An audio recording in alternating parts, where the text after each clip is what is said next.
ಕುಂಭರಾಶಿ ಅಂತ ಬಂದಾಗ ಅವರಿಗೆ ಮೊದಲನೇ ಸ್ಥಾನದಲ್ಲಿನೇ ಗ್ರಹಣ ಸಂಭವಿಸ್ತಾ ಇರೋದು. ಹಾಗಾಗಿ ಏನೆಲ್ಲ ಯೋಗಗಳಿದೆ, ಏನು ಸಮಸ್ಯೆಗಳು ಎದುರಾಗುತ್ತೆ, ಏನು ಪರಿಹಾರಗಳಿದೆ? ಇಲ್ಲಿ ಯೋಗಗಳಿಗಿಂತ ಸ್ವಲ್ಪ ಸಮಸ್ಯೆ, ಯಾಕಂದರೆ ಶತಭಿಷ ನಕ್ಷತ್ರದಲ್ಲಿ ಗ್ರಹಣ ಸಂಭವಿಸ್ತಾ ಇರೋದು. ಅದು ರಕ್ತಚಂದ್ರ ಗ್ರಹಣ ಅಂತ ಹೇಳ್ತೀವಿ. ಈ ವರ್ಷದ ಕೊನೆಯ ಗ್ರಹಣ ಆಗಿರುತ್ತೆ. ಮತ್ತು ಯಾವ ರಾಶಿಯಲ್ಲಿ ಗ್ರಹಣ ಆಗ್ತಾ ಇರುತ್ತೋ ಒಂದಿಷ್ಟು ಬಹಳ ಸಮಸ್ಯೆಗಳೇ ಅಂತಲೂ ಹೇಳಬಹುದಾಗಿದೆ. ಅದರಲ್ಲಿ ಕುಂಭರಾಶಿಯವರಿಗೆ ಗ್ರಹಣದಿಂದ ಏನೆಲ್ಲ ತೊಂದರೆಗಳಿದೆ, ಮತ್ತು ಗೋಚಾರದಲ್ಲಿ ಏನು ನಡೀತಾ ಇದೆ. ಈ ಗೋಚಾರ ಅಂತ ಹೇಳಿದ್ರೆ ವರ್ಷಫಲ ಈ 7.5 ಇನ್ನೂ ಮುಗ್ದಿಲ್ಲ, ಕೊನೆ ಹಂತದಲ್ಲಿದೆ. ಈಗ ಮೀನರಾಶಿಯಿಂದ ಮೇಷರಾಶಿಗೆ ಹೋದರೆ ಕಂಪ್ಲೀಟ್ ಮುಗಿಯುವಂಥದ್ದಿರುತ್ತೆ, ಇನ್ನು ಕೊನೆಯ ಹಂತದಲ್ಲಿದೆ. ಗುರುಬಲ ಏನೋ ಇದೆ. ಇದರಲ್ಲಿ ರಾಷ್ಟ್ರಾಧಿಪತಿ ಶನಿಯು ನಾವು ಯಾವಾಗಲೂ ಅಷ್ಟೇನೂ ಸಹ ಈ ತೃತೀಯ ಮತ್ತು ದ್ವಿತೀಯ ಸ್ಥಾನದಲ್ಲಿ ಇತ್ತು ಅಂತ ಹೇಳಿದ್ರೆ ಉತ್ತಮವಾದಂಥ ಅಭಿವೃದ್ಧಿಯನ್ನು ಕಾಣುವಂಥದ್ದು ನಾವು ನೋಡಬಹುದಾಗಿದೆ.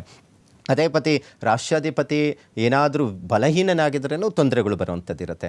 ಆದರೆ ಇಲ್ಲಿ ಗ್ರಹಣ ಸಂದರ್ಭದಲ್ಲಿ ಏನಾಗಿದೆ ಅಂದರೆ ರಾಶಿಯಲ್ಲೇ ಚಂದ್ರ ಮತ್ತು ಅದರ ಜೊತೆಗೆ ರಾಹುವಿನ ಸಂಯೋಗದಿಂದ ಗ್ರಹಣಕ್ಕೆ ಈಡಾಗಿರೋದ್ರಿಂದ ದಂಪತಿಗಳ ನಡುವೆ ಅಷ್ಟಾಗಿ ಹೊಂದಾಣಿಕೆ ಇರೋದಿಲ್ಲ.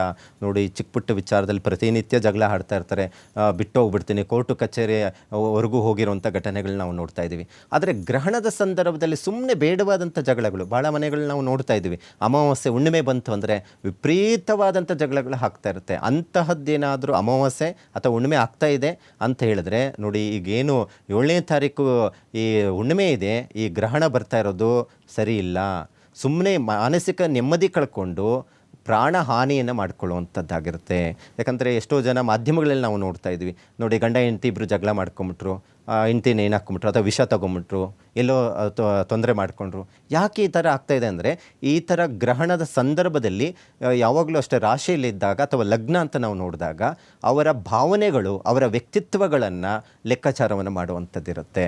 ಹಾಗಾಗಿ ಬೇಗ ಡಿಸೈಡ್ ಮಾಡ್ಕೊಳ್ತಾರೆ. ಈಗ ಏನಾಗುತ್ತೆ, ಕೆಲವರು ಹಿರಿಯರು ಹೇಳ್ತಾರಲ್ಲ, ಕೋಪ ಬಂದಾಗ ಮೂಗು ಕುಯ್ಕೊಂಡ್ರೆ ಏನಾಗುತ್ತೆ ಹೇಳಿ.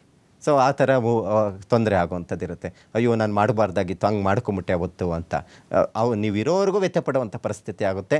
ಹಾಗಾಗಿ ಸ್ವಲ್ಪ ಈ ಎಷ್ಟೇ ಕೋಪ ಸಿಟ್ಟು ಏನೇ ಇದ್ರೇನು ಸ್ವಲ್ಪ ಆದಷ್ಟು ಅವಾಯ್ಡ್ ಮಾಡಿ. 1-2-3 ತಿಂಗಳು ಈ ಗ್ರಹಣ ಸರಿ ಇಲ್ಲ ಈ ಕುಂಭರಾಶಿಯವರಿಗೆ. ಮತ್ತು ರಾಷ್ಟ್ರಾಧಿಪತಿ ಶನಿಯು ಕುಜನ ಮೇಲೆ ದೃಷ್ಟಿ ದ್ವಿತೀಯ ಸ್ಥಾನದಲ್ಲಿ ಇರುವುದರಿಂದ ಭೂಮಿ ವಿಚಾರದಲ್ಲಿ ತೊಂದರೆಗಳಾಗುವಂಥದ್ದಿರುತ್ತೆ. ಭೂ ವ್ಯಾಜ್ಯಗಳು ಉಂಟಾಗುವಂಥ ಸಾಧ್ಯತೆಗಳು ಹೆಚ್ಚಾಗುತ್ತೆ. ಯಾವುದೇ ರೀತಿಯಾದಂಥ ಈ ರಿಯಲ್ ಎಸ್ಟೇಟ್ ಮಾಡುವಂಥವರು ಅಥವಾ ಏನಾದರೂ ಈ ಕೋರ್ಟು ಕಚೇರಿ ನಡೀತಾ ಇದೆ ಭೂಮಿ ವಿಚಾರದಲ್ಲಿ, ಪಿತ್ರಾರ್ಜಿತ ಆಸ್ತಿ ವಿಚಾರದಲ್ಲಿ ಅನ್ನುವಂಥದ್ದು ಯಾವುದೇ ಮಾತುಕತೆ ಇಟ್ಕೊಳ್ಳೋಕೆ ಹೋಗ್ಬೇಡಿ. ಯಾಕಂತ ಹೇಳಿದ್ರೆ ತೊಂದರೆಗಳು ಜಾಸ್ತಿ ಆಗುವಂಥದ್ದಿರುತ್ತೆ. ಏನೂ ಪ್ರಾಬ್ಲಮ್ ಇರಲ್ಲ, ಎಲ್ಲೋ ಒಂದು ಸೈಟ್ ತೊಗೊಂಡಿರ್ತೀರ ಅಥವಾ ಯಾವುದೋ ಪಿತ್ರಾರ್ಜಿತ ಆಸ್ತಿ ಎಲ್ಲ ಭಾಗಗಳಾಗಿರುತ್ತೆ, ಎಲ್ಲ ಸರೋಗಿರುತ್ತೆ.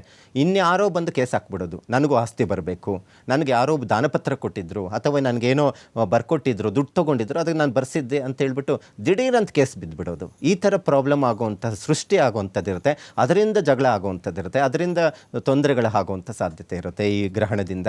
ಮತ್ತು ಅದರ ಜೊತೆಗೆ ಕುಜ ಲಾಭಾಧಿಪತಿ ಆಗಿರೋದ್ರಿಂದ ಭೂಮಿ ಮತ್ತು ಏನಾದರೂ ಮನೆ ಖರೀದಿ ಮಾಡುವಂಥವ್ರು ಯಾರಾದರೂ ಇದ್ದರೆ ಸೊ ಅವರಿಗೆ ತೊಂದರೆ ಏನಿಲ್ಲ. ಇರುವಂಥ ಭೂಮಿ ಅಥವಾ ಇನ್ಯಾವುದೋ ಆಸ್ತಿ ವಿಚಾರದಲ್ಲಿ ಕೇಸ್ ಬೀಳ್ಬೋದು, ಜಗಳಗಳಾಗಬಹುದು.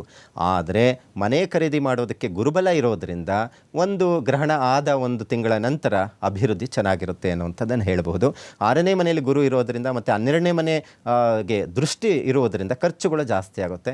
ಒಂದು ಸ್ವಲ್ಪ ನಿದ್ದೆ ಮತ್ತು ಆಯಾಸ ಇವೆಲ್ಲ ಜಾಸ್ತಿ ಆಗುವಂಥದ್ದಿರುತ್ತೆ. ಯಾಕಂದರೆ ಶನಿಯ ಪ್ರಭಾವ ಹೇಗೆ ಹೇಳುತ್ತೆ ಅಂತ ಹೇಳಿದ್ರೆ ಹೆಚ್ಚಿನ ಮಟ್ಟಿಗೆ ಒಂಥರ ಸೋಂಬೇರಿತನ ಜಾಸ್ತಿ ಆಗುವಂಥದ್ದಿರುತ್ತೆ. ಅಯ್ಯೋ ಮಾಡೋಣ ಬಿಡು, ನೋಡೋಣ, ಆ ಥರ ಮನೋಸ್ಥಿತಿಗೆ ಹೋಗುವಂಥ ಸಾಧ್ಯತೆಗಳು ಇರುತ್ತೆ.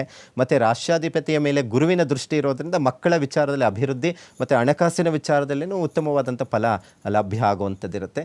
ಒಂದಿಷ್ಟು ಫಲಗಳು, ಒಳ್ಳೆಯ ಫಲಗಳು ಕೊಟ್ಟರೆ 100ಕ್ಕೆ 25 ಭಾಗದಷ್ಟು ಫಲ ಒಳ್ಳೆಯದಿದ್ದರೆ 75 ಭಾಗದಷ್ಟು ಈ ಕುಂಭರಾಶಿಯವರು ಒಂದಿಷ್ಟು ಹೆಚ್ಚು ಸಮಸ್ಯೆಗಳು ಉಂಟಾಗುವಂಥ ಸಾಧ್ಯತೆಗಳಿರುತ್ತೆ. ಹಾಗಾಗಿ ಕುಂಭರಾಶಿಯವರು ಕೆಲವೊಂದು ಪರಿಹಾರಗಳು ಮಾಡ್ಕೊಳ್ಬೇಕಾಗುತ್ತೆ. ಈ ಸಂಚಿಕೆಯಲ್ಲಿ ಕೊನೆಯಲ್ಲಿ ಹೇಳ್ತೀನಿ ಏನೆಲ್ಲ ಪರಿಹಾರಗಳು ಮಾಡ್ಕೋಬೇಕು. ಅದನ್ನು ನೀವು 8ನೇ ತಾರೀಕು ಮಾಡಲೇಬೇಕಾದಂಥದ್ದು ಇರುತ್ತೆ. ಇಲ್ಲ ಅಂತ ಹೇಳಿದ್ರೆ ಈ 2-3 ತಿಂಗಳ ಸಮಸ್ಯೆ ಏನಿರುತ್ತೆ, ಇಡೀ ವರ್ಷಗಟ್ಟಲೆ ನೀವು ಸಮಸ್ಯೆಗಳಿಗೆ ಒಳಗಾಗುವಂತಹ ಸಾಧ್ಯತೆಗಳು ಹೆಚ್ಚಾಗಿರುತ್ತೆ.